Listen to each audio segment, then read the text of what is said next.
Alright guys, welcome back to the channel. Those of you Range Rover lovers that always have a Range Rover repair in need, I wanted to make just a quick video to show you guys how to diagnose a fuel smell in your Range Rover Sport, which is the 2010 to 2013. That's the L320 model, so the second gen, or I'm sorry, the second half of that gen. Basically what would happen is I'd be driving and all of a sudden I start smelling fuel like real strong. I'm getting concerned. I don't see it on the ground anywhere though. However, when I would drive up an incline, I could see a stream of fuel pouring out. So basically what's happening is the top of your fuel pump, it's actually not the pump itself, but it's kind of a fuel filter in a way. And what happens is it gets brittle and cracks, hairline cracks, so ones you can't see.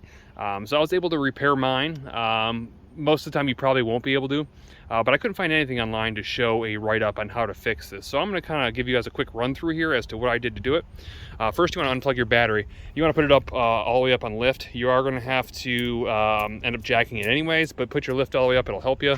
Go ahead and do the typical, remove your cover, disconnect your battery. Then you're going to come around underneath the car, and you'll see the fuel tank is sitting there right now, but obviously it's normally all the way up inside the vehicle itself. What you'll need to do first is take off this heat shield.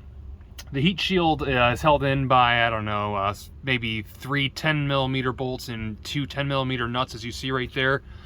Those and those. Then it pulls right down. It's pretty simple to get to. And then you got about 6 to 7 screws, which are a 13mm, which are these right here. I was able to use just a 1/4 impact. It took them right out, no problem. Make sure that you put a jack underneath this thing before you go ahead and lower it, because it will drop. I got it down to where my range said about 22 miles left on the tank, so it was really light. I went ahead and put a board between my jacks, so it would get more of a flat lift. Right now it's lifting the vehicle because it wasn't high enough, but that's how I lowered it. And then once it was low, I was able to get this jack underneath here instead and get a little bit more clearance. Now what you'll see is our fuel pump, and I'm sorry, our fuel tank. And what you'll see is you have to disconnect the rear filler neck. Then you have a few connections here. This will give you a better view. That's a little shaky here.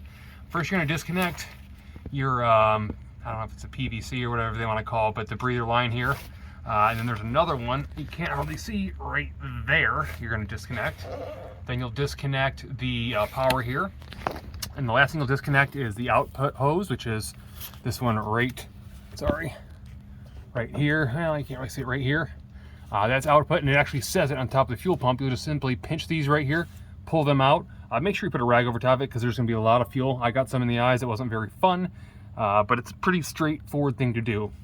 Now you'll see this white cap that you can see here. That is your fuel filter. That is the part that goes bad. So for my particular case, the part that was bad was down inside that little square hole right there. I know it's kind of tough to see. What I did was I heated up with a torch, kind of a, it's not a ballpoint, but it's flat tipped kind of a screwdriver, and just kind of melted it back in place very lightly, very carefully. Most of the time you guys will see cracks will be right here.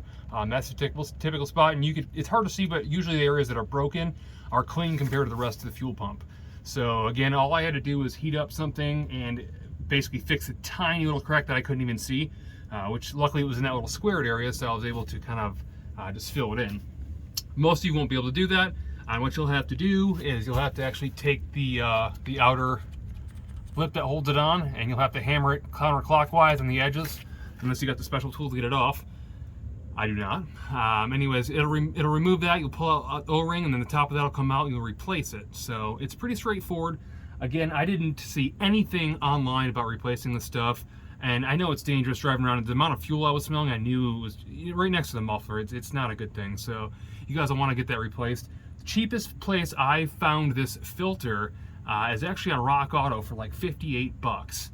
It is Continental brand or VDO, so it is name brand. If you go anywhere else, they're like, if you can find them, it's insane, $200, $300, $400, up to $600. Most of the time they want to try to sell you the pump too, but the pump is actually separate.